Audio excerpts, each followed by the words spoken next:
நட்புகளே வணக்கம். இன்றைக்கி காளான் தொக்கு எப்படி பண்ணுறதுன்னு பார்க்கலாம் வாங்க. முதல்ல ஒரு கடாயில் ஒரு டேபிள் ஸ்பூன் எண்ணெய் விட்டுக்கோங்க. விட்டுட்டு 3 கிராம்பு, சின்னதாக ஒரு பட்டை, பிரியாணி இலை 2, அப்புறம் பச்சை மிளகா, வரமிளகா இது எல்லாத்தையும் சேர்த்து போட்டு வதக்கிங்க.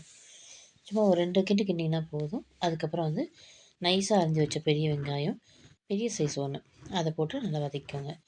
இந்த வெங்காயத்தில் வந்து உங்களுக்கு சீக்கிரம் ஆகணும்னா லைட்டாக தூள் போட்டிங்கன்னா சீக்கிரம் வதங்கிருப்பா. அப்படி இல்லைன்னா நீங்கள் கொஞ்சம் நார்மலாகவே வதக்கலாம். உரலில் வந்து சோம்பு, பூண்டு, இஞ்சி போட்டு நசுக்கி வச்சுக்கோங்க.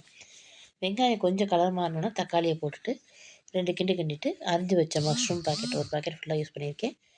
அதை போட்டுட்டு அதில் வந்து இடித்து வச்ச சோம்பு, பூண்டு, இஞ்சி இருக்கு இல்லையா, அதையும் சேர்த்து போட்டு அப்படியே வதக்கிக்கோங்க. நீங்கள் மஷ்ரூமுக்கு வேக வைக்கிறதுக்கு தண்ணி விட தேவையில்லை. உங்களுக்கெல்லாம் தெரிஞ்சிருக்கும். அதில் லைட்டாக உப்பு போட்டாலே அதுலேருந்து வர தண்ணியே அப்படியே நிறைய வரும். அதுலேயே மஷ்ரூம் வெந்துடும். ஆனால் நம்ம வதக்கி ட்ரையாக எடுக்கிறோம். கிரேவி அப்படின்னா நீங்கள் அதோடையே சேர்த்து போட்டு வேக வச்சிடலாம். நீங்கள் வந்து இந்த மாதிரி தொக்கு மாதிரி பண்ணுறீங்க, இல்லை சுக்கா வறுவல் மாதிரி வதக்குறீங்கன்னா அந்த தண்ணியில் வந்து அது வேக வேக கொஞ்சம் நேரம் கழித்து அந்த தண்ணி நல்லா சுண்ட விட்டுறணும்.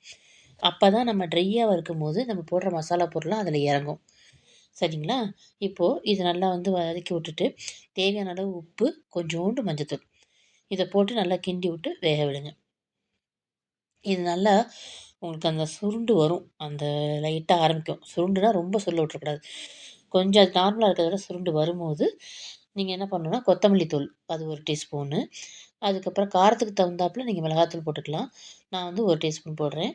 அதுக்கப்புறம் கரம் மசாலா இல்லை மட்டன் மசாலா ஏதாவது ஒன்று மட்டும் சேர்த்துக்கோங்கப்பா. அது 1 ஸ்பூன்.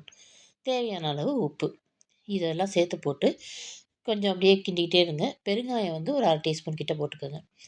போட்டுட்டு இது நல்லா அந்த சுண்டி வரும். அந்த டேஸ்ட்டில் வந்து இறக்கிட்டு கருவேப்பிலை தூவி சாப்பிட்டிங்கன்னா சூப்பராக இருக்கும். எப்படி இருக்குன்னு சொல்லுங்கள். பாய்.